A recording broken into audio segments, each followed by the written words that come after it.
सर्वांना माझे साष्टांग दंडवत प्रणाम।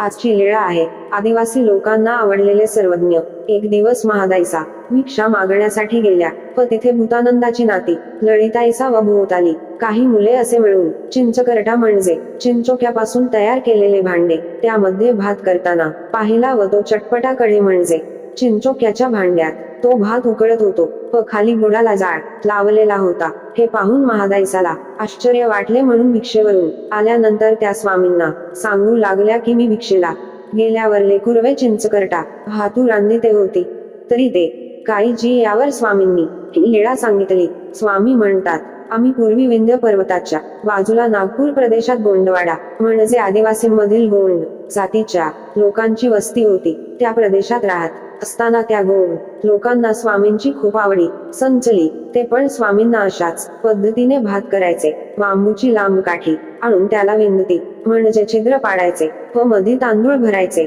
व पाण्याची सीर म्हणजे जमिनीतील पाण्याचा प्रवाह कुठे व कसा असतो ते त्यांनाच माहिती असायचे। मग तेथे खणले असता चांगले स्वच्छ निर्मळ पाणी निघायचे। मग त्या तांदूळात किती पाणी टाकायचे ते त्यांनाच बरोबर माहित असे। निगुतेची म्हणजे मोजकेच पाणी टाकायचे व वरून डांबेरी म्हणजे भुज किंवा झाकण लावायचे व त्यावरून बोंबिती म्हणजे शेणामातीने ती बांबूची काठी बंद करायचे व गारगोटीवर गारगोट घासून अग्नी तयार करत असत। मग त्या विस्तवामध्ये ती बांबूची काठी बंद करायचे व गारगोटीवर गारगोट घासून अग्नी तयार करत असत। मग त्या विस्तवामध्ये ती बांबूची तांदूळ भरलेली काठी घालायचे। माहो ते पद्न ते त्यांची जाणती म्हणजे भात तयार होण्याची नेमकी वेळ ती त्यांनाच माहीत। मग तो वेळू बाहेर काढायचे व त्याला चिरायचे व माऊलीच्या झाडाच्या पानाच्या पत्रावळीवर नळांचा भातू म्हणजे बांबूच्या 2-3 कांड्यामध्ये शिजवलेला भात घालायचे व एका द्रोणात पाणी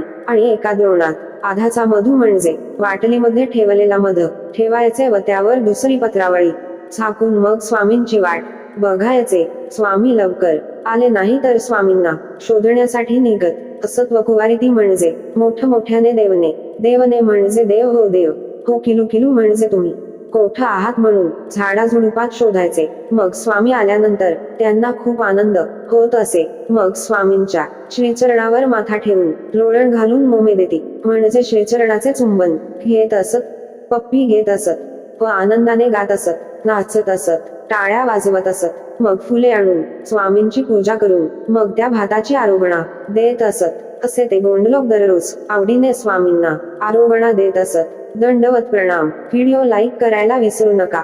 या लीळेचा आदर्श आहे आदिवासी विभागातील गोंडलोक हे गरीब व अज्ञान असून सुद्धा ज्यांना कुठलेच नाही अशा सामान्य लोकांना सुद्धा स्वामींच्या ठिकाणी भजन घडले, अशा गोंड लोकांना सुद्धा देव कळाला व त्यांची सुद्धा स्वामींवरती अपार आवडी श्रद्धा होती। भात तयार करून स्वामींची वाट बघायचे नाही, आले तर शोधून आणायचे व अशा सामान्य लोकांना सुद्धा स्वामींच्या ठिकाणी भजन घडले नव्हे तर स्वामींनी सुद्धा त्यांच्या भजनाचा अतिशय आवडीने स्वीकार केला। हे परमेश्वरा, गोंड लोकांइतकी आवडी माझी नाही, पण त्या गोंड लोकांच्या भाताची जसे आरोगणा स्वीकार केली तशी माझी पण स्वीकार करा व त्यांच्या इतकी आवडी माझ्यात येण्याकरिता मी पण प्रयत्न करीन। हा आदर्श।